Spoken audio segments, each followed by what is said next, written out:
তেওঁলোকেতো সদায় পাকিস্তানৰ ছাপোৰ্ট কৰেই। তেওঁলোকৰ দলত কিছু পাকিস্তানী ছাপোৰ্টাৰ আছে, কংগ্ৰেছ দল আৰু ৰাইজৰ দলত কিছু কংগ্ৰেছী পাকিস্তানী ছাপোৰ্টাৰ আছে। গতিকে তেওঁলোকে নিজৰ ছাপোৰ্টাৰকতো সন্মান কৰিব লাগিব। এইটো দেশকে দেখা কথা। অসমৰ ৰাইজে জানে যে কংগ্ৰেছত, ৰাইজৰ দলত বা অন্য AJP বুলি এটা দল আছে, তাতে পাকিস্তানী ছাপোৰ্টাৰ আছে। যি পাকিস্তানী ছাপোৰ্টাৰ যি এইকেইদিন ধৰি আছে, তেওঁলোকৰ যদি লিগেচি চাই, তেওঁলোকৰ লিংকেজ চাই, তাত ওলাবই কংগ্ৰেছ বা ৰাইজৰ দলৰ সমৰ্থক বা কৰ্মী। গতিকে পাকিস্তানী সমৰ্থকৰ কথাটো তেওঁলোকে বেয়াকৈ ক'ব নোৱাৰে, পাকিস্তানৰ কথা তেওঁলোকে বেয়াকৈ ক'ব নোৱাৰে। পাকিস্তানৰ কথা বেয়াকৈ ক'লে কংগ্ৰেছে ভোট নাপায়। অখিল গগৈ ডাঙৰীয়াও সেই লাইনতে গুচি গ'ল। কিন্তু তেওঁলোকৰ পৰা তাতকৈ আৰু কিবা আশা কৰিব পাৰি বুলি মই নাভাবোঁ। তেওঁলোকে ভাৰততকৈ পাকিস্তানক ভাল পায়, এইটো ৰাইজে সকলোৱে জানে। তো কংগ্ৰেছ চৰকাৰে 60 বছৰত 6খন মেডিকেল কলেজ বনাইছিল।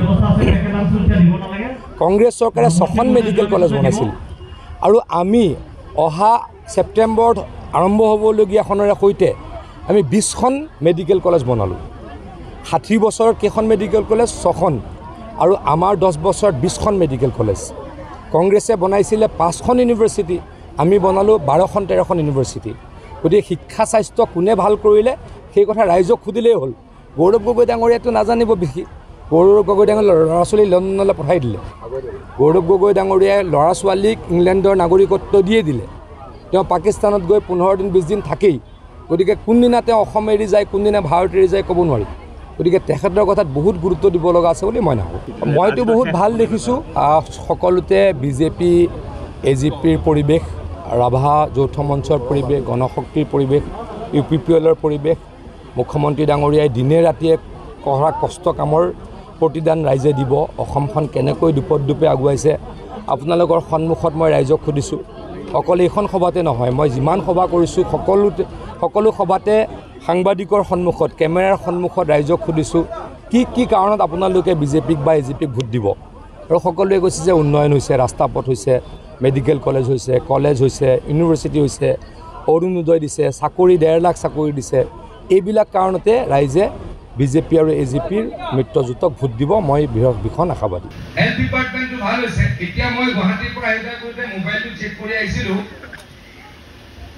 গৌৰৱ গগৈ ডাঙৰীয়াই ক'ৰবাত কৈছে বোলে হস্পিটেলত গৈ মদৰ দোকান বেছি হৈছে BJP চৰকাৰ দিনত। গৌৰৱ গগৈ ডাঙৰীয়া, আপুনি হিচাপটো নাজানে, আপুনি অসমত নাথাকে, অসমৰ বায়ু পানীৰ লগত আপোনাৰ সম্পৰ্ক কম, আপুনি পাকিস্তানী ছাপোৰ্টাৰ, আপোনাৰ ল'ৰা ছোৱালী ইংলেণ্ডৰ নাগৰিক, গতিকে অসমৰ লগত সম্পৰ্ক কম।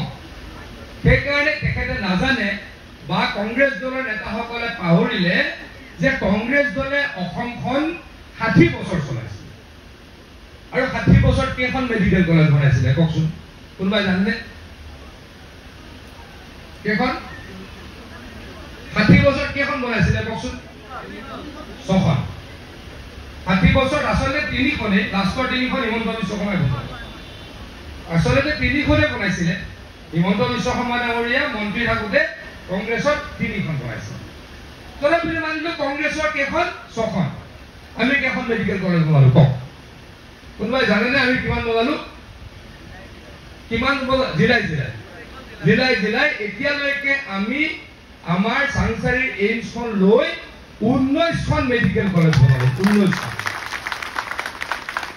20 নম্বৰ মেডিকেল কলেজখনৰ আধাৰশিলা কেতিয়া হ'ব গম পায়নে? 20 নম্বৰ মেডিকেল কলেজখনৰ আধাৰশিলা অহা ছেপ্টেম্বৰ মাহত প্ৰধানমন্ত্ৰী ডাঙৰীয়া আহিব।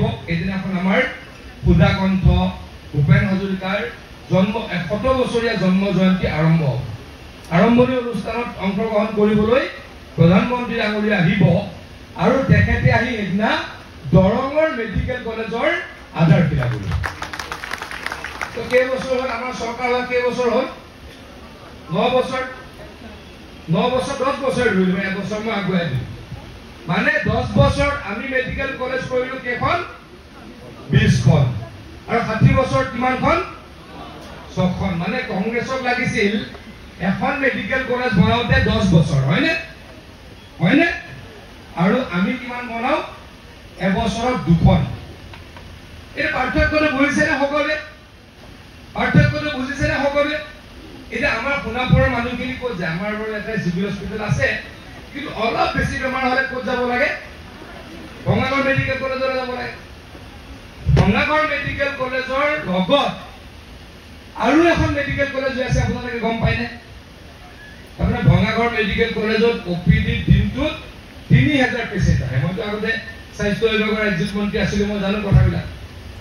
গতিকে কি হয়, ভঙাগড়ত কি হয়, এজন ডক্টৰে 50জন 100জন পেচেণ্ট চাব লাগে, বেড কম।